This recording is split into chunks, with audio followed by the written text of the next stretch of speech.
ಈಗ 2 ತಿಂಗಳಲ್ಲಿ ಕುಡಿಯುವ ನೀರಿನ ಕೊರತೆ ಎದುರಾಗಬಹುದಾದ ಗ್ರಾಮಗಳು ವಾರ್ಡು ಮತ್ತು ವಿವರಗಳು ಅಂತೇಳಿ 38 ಗ್ರಾಮ ಅಂತೇಳಿ ಮಾಲೂರು ತಾಲೂಕು ತಂದು ಕೊಟ್ಟಿದ್ದಾರೆ.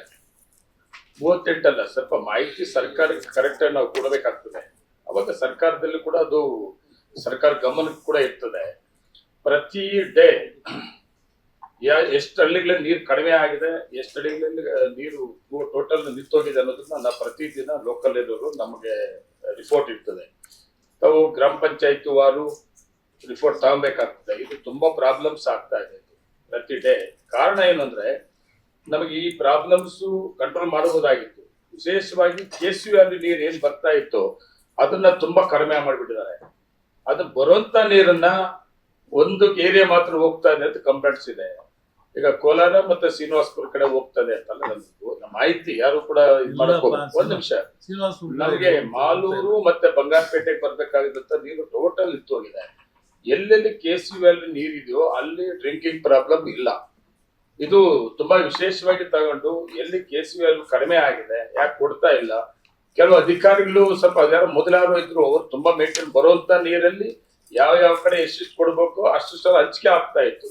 ಸುಮಾರು ಈ 1 ವರ್ಷದಿಂದ ಈ ಕಡೆ ಬಂಗಾರಪೇಟೆ ಮಾಲೂರು. ನೂತನವಾಗಿ ಪ್ರಾರಂಭವಾಗಿರುವ ಶ್ರೀವೇಣು TVS ಶೋರೂಮ್ನಲ್ಲಿ TVS ಕಂಪನಿಯ ಎಲ್ಲಾ ರೀತಿಯ ಪೆಟ್ರೋಲ್ ಮತ್ತು ವಿದ್ಯುತ್ ಚಾಲಿತ ಬೈಕ್ಗಳಿಗಾಗಿ ಎಂದೇ ಭೇಟಿ ನೀಡಿ. ವಿಳಾಸ ಬೈಪಾಸ್ ರಸ್ತೆ, ಮಾರುತಿ ನೆಕ್ಸಾ ಕಾರ್ ಶೋರೂಮ್ ಪಕ್ಕ, ಕೋಲಾರ. ಹೆಚ್ಚಿನ ಮಾಹಿತಿಗಾಗಿ ಸಂಪರ್ಕಿಸಿ 9986833899 ಅಥವಾ 9986933299. ನೀರೇ ಇಲ್ಲ.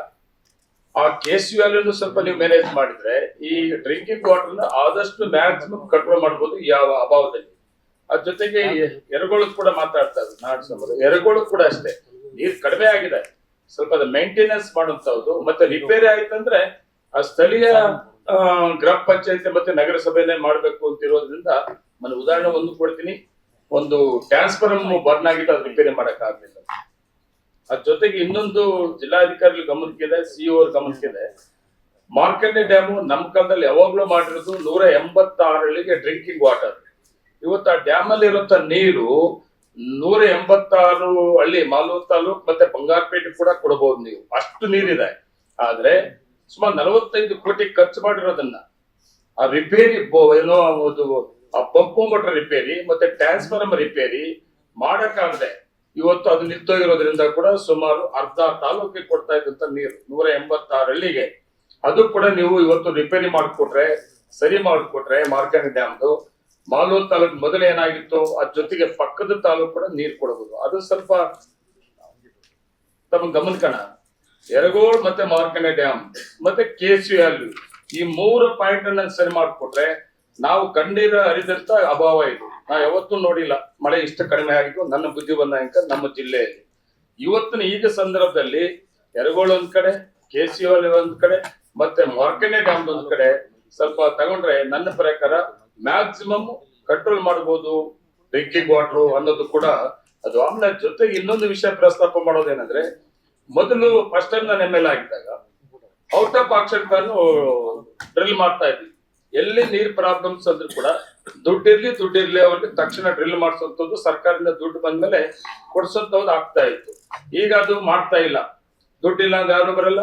ಮತ್ತೆ ಈಗ ಅವಾಗ್ಲೇ ಬಂಗಾರಪೇಟೆ ಮೇಲೆ ಅವ್ರು ಹೇಳಿದಂಗೆ ಡೀಸೆಲ್ ಮತ್ತೆ ಇದು ಅದೆಲ್ಲ ರೇಟ್ ಜಾಸ್ತಿ ಆಗಿದೆ ಅಂತೇಳಿ ನಾವು ಇರೋ ದುಡ್ಡು ಕೊಡ್ತೀವಿ ಅಂದ್ರೂ ಕೂಡ ಯಾರು ಮುಂದೆ ಬರ್ತಾರಲ್ಲ. ಈ ಪ್ರಾಬ್ಲಮ್ಸ್ ಎಲ್ಲ ಸಾಲ್ವ್ ಮಾಡ್ಕೊಡ್ಲಿಲ್ಲ ಅಂದ್ರೆ ಮುಂದಿನ ದಿನಗಳಲ್ಲಿ ತುಂಬಾ ತೊಂದರೆ ಆಗ್ತದೆ.